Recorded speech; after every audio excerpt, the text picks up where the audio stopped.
Meil on põllus midagi uudset, mis on meie põllumehele vähe tuntud. Näiteks selline asi nagu Evers sügavkobesti, mis ei ole siis mõeldud tavasügavkobestamiseks, ehk siis kus meil toimub muldade segamine, vaid see on tihese lõhkumiseks. Ehk siis me võtame penetromeetriga sügavuse, vaatame, kus kohas hakkab meil tihes ja vastavalt siis seadistame ka masina paika ja siis me lõhume selle tihes selle alt ära. Maksimaalne töösügavus on tal 50 sentimeetrit, et hetkel me töötame 40 peal, et selle tihes sügavus meil hakkas siit 30 sentimeetrist ja läks kuskil 40 sentimeetri peale, ehk siis me olemegi täpselt tihese all.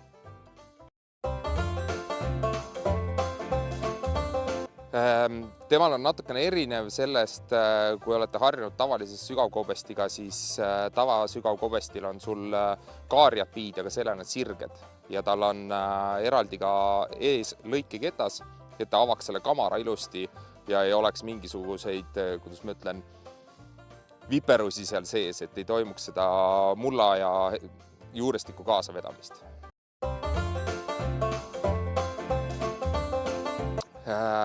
Nüüd need piide vahekaugused erinevad vastavalt siis mudelitele, et kuna erinevate mudelite laiused hakkavad 2,7 meetrist kuni 6,3 meetrini.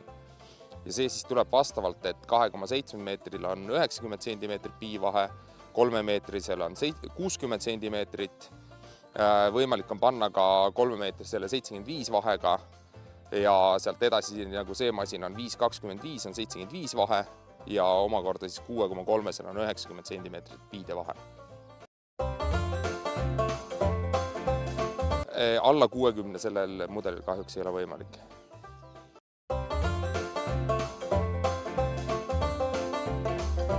Tal on antud nagu tehase poolt alati natukene madalam see hobujõu vajadus, kui reaalsus põllu peal on, et see tihtipeale pigem oleneb siis mullastikust, oleneb sul, missugune see lõimis on, kui suur on see tihes, kui sügavale see läheb, kui palju sügavust sa pead nagu läbima, sest et üldjuhul kergemate muldade peal, nagu meil täna siin on nagu näha, siis siin ei ole seda nii suurt traktorit tegelikult siia ette vaja, et siin me saaksime ka 220 hobusega hakkama.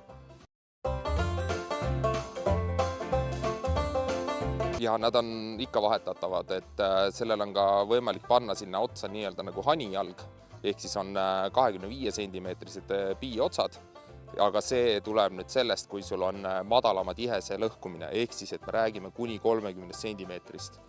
Et 30 ja edasi, siis me teeme selle 6 sentimeetrise kitsa otsaga ja kui on madalam tihese lõhkumine, siis me teeme 25 sentimeetrit otsaga.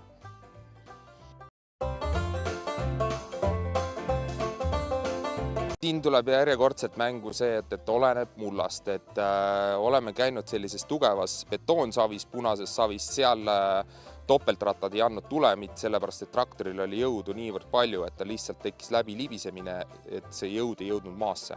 Mina eelistaksin ja soovitaksin pigem kasutada ilma topeltratasteta, aga sellel ei ole vahet, kui on kergem mullastik.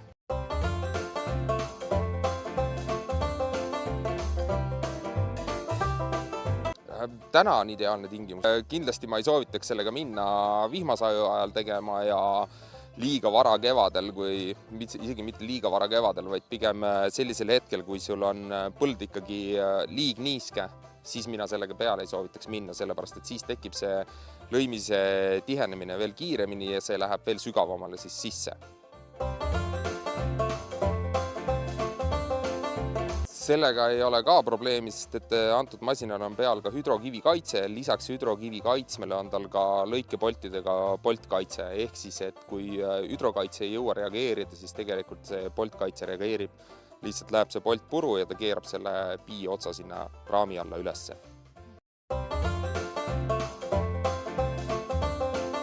Seda me ei ole ise niimoodi välja arvutanud, siin me võtame jälle, et palju on masinal hobujõude ja siis me vaatame ka jälle pinnasele otsa, et kui palju ta peab seda jõudu sinna maha rakendama.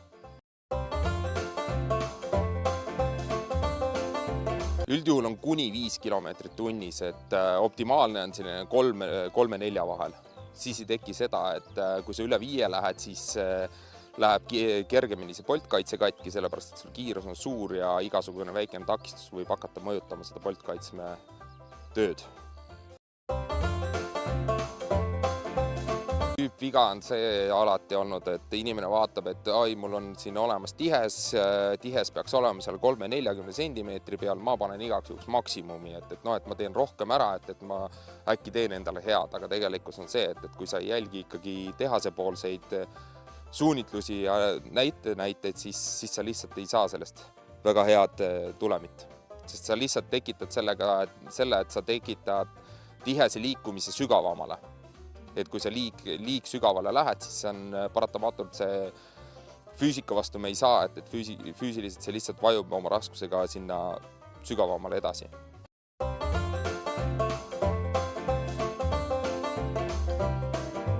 Kui selle masinaga minna 50 sentimeetrit sügavusse, siis kahjuks sellega enam ei saa. Sel juhul peaksid sa juba võtma mingisuguse teist tüüpi masina, mis läheb sügavamale, aga siis on juba teised mudelid ja teised masinad.